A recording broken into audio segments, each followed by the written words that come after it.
Dr. Cox, I really appreciate the welcome here. So, what we are today is going to be much different than what we are in the future. So, one of the biggest aspects I think is we think so much about getting more and more cells into your system, and that's one of the topics I'll be discussing. I'm a huge proponent of stem cell therapies and exosome therapies when the timing is right, but not the timing is right for everyone to get more cells in their system. And one of the focuses when we became very product-based a couple years ago was really showcasing the need for more cellular communication rather than cells first into your system. So that's kind of the definition of what I'm going to be going by here today, and I'll kind of extrapolate this into what we're trying to do in the future and how we're letting healthcare and technology really collide. I think we're at this beautiful intersection right now. AI is running at speeds more than we can imagine. I mean, I have a phenomenal chief product officer, and he was able to remake basically the Shopify backend in about 3 months. And Shopify took a very long time, but we're able to do similar things really quickly through AI technology. So this is a really fun intersection to be on in terms of taking technology with some product optimization and making you understand that the ROI of health has never been more obtainable until today. So that's me. That's what I look like, I guess. So I don't need to talk about me so much, but once again, I've kind of talked about the focus here, but it's the closed loop regeneration system. So what do I mean by the closed loop regeneration system? Well, regenerative science is the future, hence why we're all here. This is longevity, but regeneration is huge. But regeneration is based off of a multitude of different things. So let's first start off with technology. Understanding your body. What do wearables do for you, right? You're getting all sorts of real-time data. Everyone has a wearable today. What are we doing with solutions for the wearables? Whoop, Aura, I use a Hume band because I love the Hume scale as well. They give you some amazing data points. This is your HRV. This is how you slept last night. Your metabolic age, X, Y, and Z. Wonderful data points. But then, what are we doing to fix that? I mean, how are we improving upon it? Are there solutions embedded into a lot of these, different types of wearables? Not really today. I know some Whoop is going on this huge push towards having a more solution-oriented centric aspect of what they're trying to do. But most of these wearables don't have that. We're just entering into this phase. But what if I were to tell you we have the technology today through some of this product innovation to really start improving around your HRV, your sleep, your metabolic age, and some of these are much better all-cause mortality than your typical, this is what my lab showed today, right? We know this is for a fact. Muscle is life, and more people that have muscle later in life live a better life. So that's approach number one. Approach number two is understanding that today in society, we have a delta. And a delta that I don't like is between what health span and lifespan is. Lifespan is, hey, I'm living to 85. Health span is, hey, at 70, my life sucks, right? We don't want to have that 15-year delta. That delta, to me, is healthcare dollars wasted. It's healthcare dollars that we're spending towards society, but it's also the life, right? If you're 75, 80, you want to be playing with your grandkids. You don't want to be on a CPAP machine at night. You don't want to be running around. You want to be running around your grandchildren, not using a wheelchair to get around. So quality of life is insanely huge. And listen, if I would be able to die where my lifespan and death span are the same, to me that's a great life to have. So we're able to do this now. The quality of life is the most important aspect. The other aspects of closed loop regeneration, testing. And we talked about the wearables, but how many times do you go to your doctor's office and get a typical realm of blood tests? How many of you have ever done a genetic test, an epigenetic cellular aging test? There you go. I'm going to help people that do that, right? But I mean, often does your doctor offer this up to you? You go to your simple PCP, any blood work. They don't even offer you a basic hormone test, like a full-on comprehensive hormone package. It doesn't exist truly in a day-to-day science just yet. I think that's criminal waste. I mean, these things give you such good data points as to your own body, and we need to know that. And going to the next level is, once again, using the ability of technology and the wearables that we're discussing and going down this path of better utilization of your wearables, we should be taking health back in our own hands. I mean, I'm a physician, I first want to say this, but we don't know a lot of things. We only know what we're taught in medical school. I never took a nutrition class in medical school. I never took an exercise class in medical school. These things are holistic in approach, and they actually help considerably. So we should be taking, as society, health back into our hands, knowing that what we know about our bodies is probably better than what most people can tell us about our bodies, getting advanced diagnostic tests, getting full body CTCAs, coronary CTCAs, full body MRIs. You know more about your body with the good data points and how to approach them from a more precise standpoint then. But first and foremost, the one thing I'd like to talk about a lot is the role of cellular signaling. And this is how we came up with our product. We have a product that's proprietary to us. It's called the quantum cell factors. So what are quantum cell factors, right? We all know and talk about the whole thing about inflammation being the silent killer, inflammation killing people. Yes, but what about inflammation exists, and how does inflammation truly exist to begin with? So let's take root cause analysis to another root cause analysis. So the belief I think more people are starting to talk about, and what we've been trying to talk about for the last 2 years, is cellular communication. You have more of disease processes when you're in cellular dissonance and your cells don't understand what is going in correspondence with each other. So that is the first thing we want to fix. So our product, the quantum cell factors, what we're able to do is take 6 areas of the placenta, and rather than using them towards regeneration first, we're actually able to take the secretions off of them and use it towards cellular communication. They're cell signals. They're hitting you, knocking on your door, saying, hey, X, Y, and Z cell, I need you to pay attention to what your surrounding is. I need you to be a little more focused. I need you to improve upon your endogenous ability to scale your own health. And this is what we're trying to do. An example I've been using a lot to make an analogy, because I love analogies. So I'm from India originally. I love my country. But anyone of you guys been to India before? India? Anyone? Okay, so I'll explain it to you in a quick way, which is the normal human body. Streets of Delhi, 150 cars at any given intersection, any given time. Let's just use that as 150 cells rather than 150 cars. But in India, when you're there on the streets, if you have people on the right turn going left, left turn going right, you may see an animal cross the street, there's people honking consistently, right? That's not good synergy, that's just a lot of chaos. But imagine the same 150 cars at an intersection in the streets of Tokyo. Anyone been to Tokyo? It runs like a crazy smooth, it's so efficient, I love it, right? But that's what we're able to do, and that's what cellular communication is. So we don't need more cells, we don't need more cars, we need those cars actually moving, and actually moving in accordance with each other. And that's what we're able to do with our quantum cell factors. From there, when you start having better cell signaling, you start improving upon the engine of the entire systems in your body, and that's your mitochondria. Mitochondria decline is real. We're seeing this more and more often, people are talking about it, but mitochondria, the true definition of what we can do with mitochondria and improve upon it comes down to the efficiency and how it's being utilized, and efficiency and how it's actually being utilized in accordance with other cells. When we're able to finally optimize our mitochondria, get the ATP running in a very good fashion, that's when you start having mitochondrial biogenesis, having your cells actually replicate in the fashion that you want it to replicate it, and not in a liquid fashion, and that's when you start improving upon your life. And another thing people talk about a lot these days is brain being longevity. And yes, the brain is a longevity center, but it's also the mitochondria, one of the most mitochondrial dense organs out there. We need our mitochondria functioning, we need to be optimized, and that's how you get systemic health at your most peak state. And then we talked a little bit about the closed loop regeneration system, right? Let's just tie this all in. Let's take some of that data. Sleep is a great understanding of how your brain is functioning.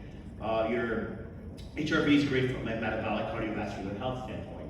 Wearable data, these things exist. Maybe they don't all exist in perfection. Maybe there's still issues with your Whoop wearing where it doesn't get you the best numbers. But most of these companies, even with their wearables, they have good deltas. So you know your delta is improving, you're having good outcomes. We don't need lab work. We need lab work on a regular basis, but we don't need lab work every day. We want to still have data points every day. So take control of your life, and that's what the closed loop regeneration model is talking about. And with the closed loop regeneration, I'm not just going to be focused on the product that I have, which is the quantum cell factors, but there is a use value for stem cells, for peptides, for exosomes. When all used together, you have a much better synergistic approach where 1 + 1 + 1 now starts to equate out to 5 or 6 rather than 3. So, kind of talked about this a little bit, but the breakdown of cellular signaling, cellular dissonance, is what I am saying aging is all about. So when your cells say, hey, I don't know what the next cell next to me is doing, you go down this pathway where you start having all sorts of inflammatory noise, right? So your cells aren't paying attention, inflammation starts to rise, and then your cells don't know what is happening when they do get a signal. So one of the other analogies, I love analogies as you can tell, but imagine you have a nice, quiet, pristine house, right? And there's no chaos, you can hear a drop of a dime anytime, any given second, and anyone drops something, you hear it. If someone knocks at your door, what are you gonna do? Well, you're gonna open that door up because you hear the doorbell. Now, my house, I have a 2-year-old running around, I have 2 dogs barking at me all the time, sometimes there's a little bit of chaos, and if someone rings that doorbell, I'm gonna ignore it. I'm not gonna hear it, right? And that's what inflammatory noise does. It creates chaos within the system. So you want to have that system start to decrease its ability to have this inflammatory noise, and you want to start having what we call receptor desensitization. We want to reset those receptors to start working at a much more simplistic process, right?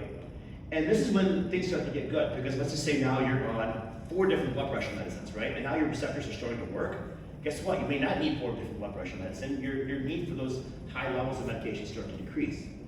On our level, we did a lot of work with people specific at HRT and on GLPs. I mean, those are the 2 common things in the longevity space, right? How many people are on 50 milligrams of tirzepatide on a weekly basis, and they've just tapped out? All they feel is, oh, I can't eat, I'm nauseated, I feel sick to my stomach. They're not actually having weight loss, they just feel terrible. And that's due to the fact that they've overloaded the receptors. The receptors don't want to work anymore. They're bored. And another house analogy I'll use is someone knocks on your door for the first time, you're probably going to open it. If someone's pounding on your door for 2 hours straight, which is what people with chronic medications do, you start to ignore that noise. So noise is not a good thing to have. We want to have a more quieted system. And once again, when you start looking at people with chronic medications, people on GLPs, HRT, I was taking at one time 200 milligrams of testosterone weekly. I'm down to about 60 milligrams because my cells basically have started to work in better accordance with each other. Instead of a 42-year-old, my cells are behaving like more of a 28-year-old taking testosterone. So you start to optimize your body a whole lot more. Metabolic decline. So this is another phenomenal discussion as to why we got into the world of the quantum cell factors, right? So as I mentioned before, your mitochondria, this is your workhorse, this is your work engine, and this is where you start to get better efficiencies of your cell. People with better mitochondrial health tend to live longer, tend to live a better, have better lifespan, as we're talking about health span, have better health span as we're talking about lifespan and health span. And you start getting better overall pushes of energy into your system. Energy push is real. So going back to the closed loop regeneration system, one of the things that we've done, we have 22 Beverly Hills rejuvenation centers kind of spread out across the country, 5 of them being corporate. We started putting these pretty specific packages together. So quantum cell factor being the initial push, which you can use as an IV, and you can do it as a pretty quick push. Follow it up by using some Niagen, the NAR, the precursor of NAD+, the NR. And what we started to see on a regular basis is that uptake with cellular desensitization, you're able to get an uptake of your NAD levels in your system quite considerably.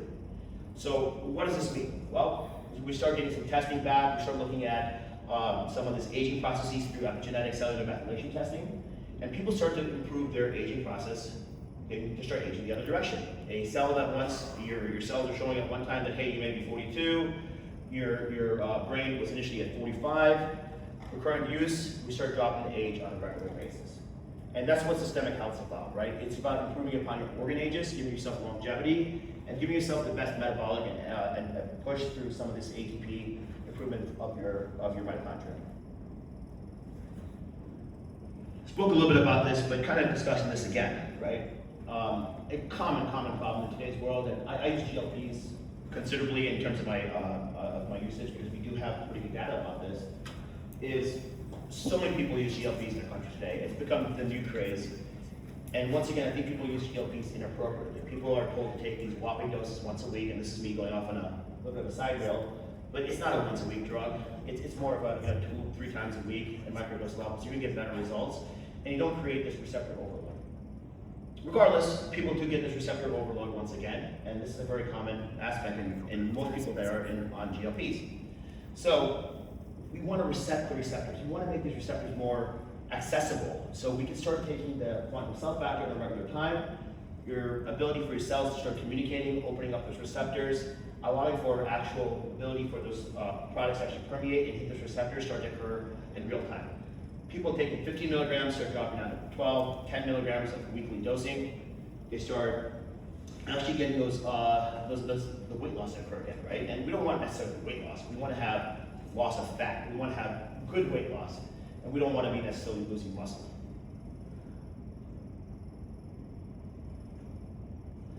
So, once again, a little bit of a controversial subject I'll bring up. And, we're here, longevity, and like I said, I'm not anti-stem cells.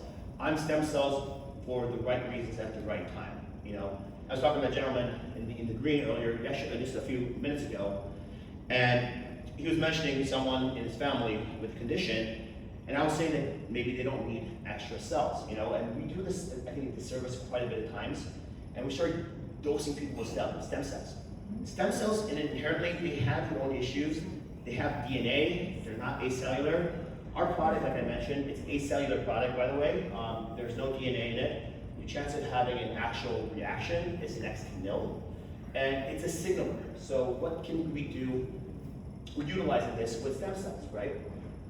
So, yes, this is the thing with stem cells. When you're injecting them into people that don't need necessarily more cells, you're actually going to increase their ability to have bad reactions, potentially. You have unpredictable outcomes, and you may have some regulatory hurdles as it pertains to what the FDA wants in a few states. Obviously, you know, Florida, Utah, there's a couple states out there that are very okay with some of these live cells, but a lot of states today still aren't at that location. The quantum cell factor that we have, it's under a 361 exception, so essentially it is more considered closer to a nutraceutical. It's minimally manipulated product is what it's considered. Hence, we can have that clearance, and it's much more accessible now in all 50 states than some of these other products. But it works great. So imagine someone, bone-on-bone disease on their knee, they're going to need stem cells. My product won't work by itself. You're going to need an adjunct product with it. So I do love stem cells under the right location. A unfortunate condition people end up sometimes getting in life is cancer. They go through chemo, and now their cellular depletion occurs, right? These people are great candidates for stem cell infusions. But how do I make these stem cells work better? So let's go back to cell signaling and using this whole closed loop regeneration in a little more of a tightened sense. So yes, stem cells make a lot of sense in certain individuals. But if most stem cell infusions, injections, if 95% get washed away, and you only have truly 5% adherence, and then also differentiation, and a top case scenario, that's 95% getting washed away. That's a pretty astonishing number. That's usually what stem cell therapies do. So yeah, you get 300 million cells, 2 billion cells, whatever cells you get, you're not actually utilizing most of those cells. I'll use this with exosomes a lot too. You know, I was a big exosome proponent for long times. The biggest issue with exosomes. Exosomes are contained inside this 5-phospholipid DNA balloon. These balloons are phenomenal when they engage with the cell and drop off those exosomes. But what is the delivery of timeline? There's some variability that occurs on a regular basis because we don't know if it's going to deliver today, if it's going to deliver tomorrow, if it's going to deliver 2 weeks from now. So those of you that use exosomes, I'm sure a lot of you guys have. How many times have you used it with the condition of one patient with the same condition over and over again, 4 repeated different, usually on 4 different times, you've had 4 different results in timeline of delivery. It happens quite often, and once again, it's phenomenal in the right case scenario, but how can we make it more phenomenal is what I'm trying to say. So if I were to give you a signal, pretty much a cellular signal, to say, hey, cells, open up, I understand what we're trying to do, so let's look at this in stem cell version, right? So if I were to give you a stem signal, if I were to give you a cellular signal before a stem cell infusion and after a stem cell infusion, what I'm able to do for you is get those stem cells, these progenitor cells, to actually start to adhere a little bit better and actually start to differentiate into the cells that need to do a little bit better too. We've had about 4x improved results using our quantum cell factors in addition with stem cells. And same thing with exosomes, right? So we're able to now utilize this in the right fashion, and what we're able to do is use it as a pre and an after, and actually have better timeline of delivery. So your patient that's getting it on a different occasion than on a regular basis, if I'm able to give this to you now, I'm able to tell you the timeline of delivery is going to be a whole lot better than it was just by a solo use of one or the other. So that's the goal with this whole the closed loop regeneration. Let's utilize products when they need to be utilized and actually create a system-based approach rather than my only product is the best product out there. I talked about peptides, I talked about stem cells, I talked about exosomes, but these can all be used together in a closed loop system where you can start to actually have better overall improvement of healthcare. And I think that's when we start taking in the data points that we can consume as consumers today and bringing that as your forefront and having modeling that starts to actually make sense of those data points. So once again, this is the product that I had discussed. We have some more information outside, but it's acellular, DNA free. We have We're looking at about 312 different signature signals that are derived from this. It's originally derived from MSC conditioned media, but once again, like I said, instead of looking at it from a more regenerative aspect, we've looked at this from a more secretome aspect, so this is truly a secretome product. And I do believe personally, and I'm sure many of you guys as well, the secretome science is just on the upswing right now, and this is part of the closed loop regeneration that I think a lot of us are going to get much more comfortable with over the next 4 or 5 years. We have, on our end, we sell 3 different sizes, and these are not based off of cell counts, they're based off of protein concentration. And I want to make that very clear, we don't tend to, on our end, count as many cells. We look at what the protein concentration is, so how efficient are those signals coming off those protein concentrations. And about 54% is the protein concentration on the black versus 27 on the blue versus 13-ish on the red. And based off those different concentrations of protein, you have more of a focused approach as to what you're trying to do. This can be used systemically as an IV, this can be used subcutaneously to help more on T-cell modulation and inflammatory conditions. I use it considerably for autoimmune disorders, I use it for that purpose quite a bit. We do have individuals using it more intranasally for neuroinflammatory conditions, improved cognitive and lessened brain fog.